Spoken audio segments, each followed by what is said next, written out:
Cordial saludo a todos mis estudiantes de 11º grado. ¿Cómo están? Espero que estén muy bien. Espero que se estén cuidando. La única forma de cuidarnos es el aislamiento social. No hay de otra, ¿ya? Si manejamos el tiempo adecuado en este pico, que es el julio y en agosto, pues nos solventamos de esta enfermedad. Pero si no hacemos caso, lo que hacemos es expandir más la enfermedad. Vamos a entrar a otra unidad, a otro tema que se llama de 11 grado, que es de Ciencias Sociales, de Democracia, que es la ciudad y el desarrollo, que es muy importante. Vamos a hablar de la geografía urbana, ¿ya?, que estudia todo lo que tiene que ver concerniente con la ciudad. Vamos primero a hablar del concepto de ciudad. ¿Qué es una ciudad? De este concepto podemos decir que es un espacio donde existe una aglomeración de personas, que hay una alta densidad de construcciones y que ahí es una sociedad donde la gente intercambia bienes y servicios. Pero más que todo podemos decir de que es un espacio que es altamente artificial, que es un paisaje que ha sido modificado por el hombre, que tiene elementos antrópicos, ¿ya? Entonces eso es lo que se llama un espacio urbano y que se caracteriza actualmente por tener una alta densidad de población.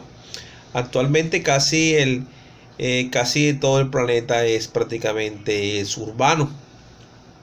Así como el urbano, la ciudad genera progreso, genera bienestar, genera riquezas, también tiene otros problemas como el hacinamiento, la deshumanización, la inseguridad, la contaminación. Todo trae también una serie de problemas. Podemos también decir que las ciudades se organizan en lo que tiene que ver si son centros de negocios, si son centros históricos, si son turísticos, si son áreas comerciales, si hacen parte de la periferia, si son residencias. Hay una parte que es residencial. También las ciudades tienen una historia que comienza desde la época en que se origina el ser humano. Desde ahí empezamos ya a ver un progreso gradual de las ciudades, que empezamos con la edad antigua, con las polis, vamos a la edad media, que la vamos a ver con los feudos. Después vamos a ver que en la edad moderna van a ser las ciudades mercantes, ciudades mercantiles. Después vamos a ver que para el siglo XX son las ciudades que están superpobladas, y en el siglo XXI vamos a encontrar las megaciudades. Entonces hay unos elementos esenciales para pues decir para poder identificar a una ciudad, ¿ya? Todo lo que es urbano no tiene nada que ver con el campo. Quiero que tengan eso claro ahí. Cuando hablamos urbano, de todo tiene que ver con la ciudad. Entonces, por ejemplo, un elemento importante es que es un espacio altamente artificial, como les estaba diciendo, donde vamos a encontrar todos elementos antrópicos, ¿sabes? Prácticamente la ciudad es muy diferente a un área rural. Entonces la ciudad se caracteriza por eso, porque es un espacio altamente artificial. Ese sería uno. Otro sería las actividades que se viven. Por ejemplo, en las ciudades tú no vas a encontrar actividades del sector primario, vas a encontrar actividades del sector secundario, terciario, y también de la tecnología, que ya lo consideramos como el cuarto sector económico. Hay una especialización de las labores, más que todo en la industria, el comercio y los servicios. Vamos a ver también que va a haber otro elemento muy importante, que se va a dar lugar a una cultura urbana. Una cultura urbana caracterizada por un sistema de valores, comportamientos y actitudes propios de un lugar. Por ejemplo, un citadino, nosotros somos citadinos, no tenemos el mismo comportamiento que tiene una persona que viene de un área rural, ¿ya? Por ejemplo, Santa Marta también es una ciudad, pero ellos también tienen un sistema de valores, tienen unos comportamientos muy diferentes al de nosotros, ¿ya? Entonces, eso es lo que se conoce como una cultura urbana. Eso es como los elementos que caracterizan a una ciudad. Ahora, ¿cuáles son los criterios? Los criterios se estandarizan por el número de habitantes que tiene, ¿ya? Pero depende del país, así varía. Por ejemplo, en España, si tiene más de 10.000 habitantes, se considera una ciudad. Si en Japón son de 30.000 habitantes. En Colombia se dice que son de 20.000. Si no son de 20.000, ya se califica como un pueblo o como un corregimiento. Ahora, ¿cómo se clasifican las ciudades? Bueno, se clasifican según la época, ¿ya? Según la época histórica, también es muy como la edad antigua que les estaba diciendo, ¿ya? Que ahí pues toman en cuenta más que todo las pobres ciudades-estado y las ciudades romanas. Nos ponen el ejemplo en el libro. En la Edad Media vamos a encontrar al feudo, ¿ya?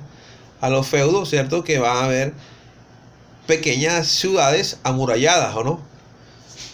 Pero lo que más importante es la tierra, o sea, no va a haber una cultura urbana como tal. Después, cuando se está acabando la Edad Media, empiezan a surgir las ciudades mercantiles, más que todo en Italia. Vamos a ver también que en la edad contemporánea vamos a encontrar diferentes tipos de ciudades.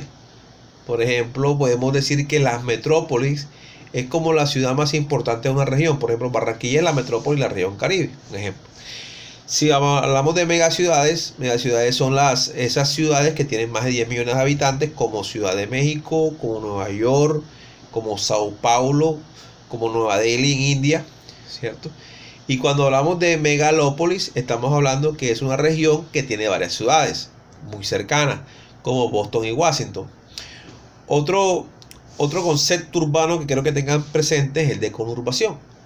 La conurbación viene siendo cuando, como las ciudades se van cada vez creciendo más, o sea, entre una ciudad y otra hay un área rural. Pero ¿qué pasa? Que las ciudades van creciendo, se van extendiendo y van desapareciendo la área rural y se va uniendo a otra ciudad. Entonces se divide de todas maneras. Por ejemplo, hay un fenómeno de conurbación entre Barranquilla y Soledad. ¿Por qué? Porque los divide son unas calles. Ya, no los divide un área rural. Eso es lo que se conoce como conurbación. Seguimos. Según su morfología o según su forma, pueden ser irregulares, radiocéntricas o octogonales. Más que todo, eso habla es de la forma de la ciudad que se encuentra en el plano. Según su influencia política y económica. Vamos a poner el ejemplo para que me puedan entender de Barranquilla. Barranquilla, o sea, las ciudades tienen una jerarquía. Unas son más importantes por otras según las actividades económicas y políticas que tengan. Por ejemplo, Barranquilla es un distrito especial, industrial y portuario. Santa Marta es un distrito turístico, cultural e histórico. Entonces, Bogotá es el distrito especial capital y tiene una importancia a nivel político. Entonces, miren que según su influencia política y económica también se clasifican las ciudades. Eso como para la tengo en cuenta.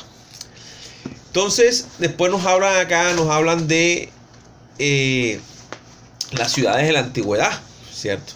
Entonces, el primer periodo del origen del ser humano se habla del paleolítico, ¿no? En el paleolítico, que aquí dice la piedra sin polimentar o la antigua piedra, y después el neolítico. Pero en el neolítico es que se empieza el hombre se sedentariza y la agricultura jugó un papel muy importante para que el hombre pues se sedentarizara y pudiera hacer las primeras ciudades, ¿o no? En las primeras civilizaciones, cerca de los ríos, los valles fértiles, ¿o no? Y empezaron a hacer los cultivos de irrigación y eso, como puede ser las civilizaciones que se ven en Mesopotamia, en Egipto, en China, en México. Todas estas civilizaciones se puede decir que se empieza a hablar de una noción de ciudad, pero se consolida a finales de la Edad Antigua con las policiudades-estado. Grecia tenía una región geográfica que había una parte que era insular, una parte que era continental y una parte que estaba al frente, que era el Asia Menor o que era Turquía. Había una cantidad de islas. Entonces, ¿qué pasaba? De que para gobernarla era muy difícil, ya por el espacio. Entonces, prácticamente ellos se identificaban por su lenguaje, por su origen histórico, pero cada ciudad tenía su propio gobierno, su autogobierno. Entonces se dicen las polis, ciudades-estado. También vamos a ver a las ciudades romanas, ya que ya tenían foros, plazas, templos, acueductos, cloacas y calles amplias. O sea, se comenzó en Grecia y terminó pues en las ciudades romanas. Vamos a ver que con las ciudades medievales, como nos dice acá en el libro, que cuando hubo la caída del Imperio Romano de Occidente, ya las ciudades estaban ubicadas dentro de un cerco amurallado que resguardaba a la población de todo tipo de ataques. Además, estas ciudades regulaban la actividad comercial y ejercían el control de los territorios y sus gentes a través del recaudo de impuestos. Esta era la forma pues de las ciudades, o sea, unas ciudades que estaban protegidas, ya, pero en sí se pierde esa noción de ciudad, porque después para el siglo IX, cuando está Carlos Magno, entonces más que todo aquí dice que en el paisaje de Europa se mezclaban las aldeas, los bosques, los castillos feudales. Los campesinos de las aldeas próximas al castillo cultivaban la tierra e impuestos al señor feudal. O sea, se va perdiendo esa como noción de ciudad. Y después, como para aquí dice, para el siglo XI, empiezan a surgir las ciudades de París, Milán, Venecia y Florencia, gracias al auge del comercio. Lo que pasó es que cuando estaba en ese siglo IX que estaba Carlos Magno, prácticamente se pierde el comercio, la circulación de la moneda, y todo era basado en la tierra. Entonces las ciudades tienen un atraso, y vuelve cuando se activa el comercio gracias a la burguesía, empieza otra vez el florecimiento de las ciudades. Estas ciudades se van a convertir en ciudades mercantiles. Recuerda que estamos llegando casi en el siglo XV, y ya entonces también está Constantinopla también. Estas ciudades donde se va a reactivar el comercio, ya, porque para hablar primero del capitalismo tenemos que hablar del mercantilismo, y ese mercantilismo es el que se va a convertir después en capitalismo. Eso es lo que ahí está. Vamos a hablar también de los tipos de ciudades de la Edad Media. Dice que aquí habían dos tipos de ciudades: la cristiana y la islámica. La primera con fuerte influencia de las ciudades griegas y romanas, y tenía espacios públicos como plazas, teatros, catedrales y mercados transitorios. Ya dentro de esta podemos mencionar a Salamanca, Segovia o Soria en España. Por su parte, las ciudades islámicas como Damasco, Bagdad, El Cairo, Marruecos en Oriente Medio o en Córdoba y Toledo en España, no poseían lugares comunes, con excepción de las mezquitas, baños y lugares de mercado conocidos como los zocos. Entonces, les hice como una pequeña síntesis: concepto de ciudad, criterios para poder decir si es una ciudad o no, clasificación, elementos, y también hablamos de las ciudades en la edad antigua y en la edad media. Bueno, espero que el video les sirva de aprendizaje, ya, pero esto hace parte del proceso pedagógico. Ustedes tienen que leer por su propia cuenta, ya. Entonces yo lo que hago es ser un simple guía para ustedes. Bueno, muchas gracias. Ha sido un placer haberles explicado pues el tema de esta semana. Muchas gracias.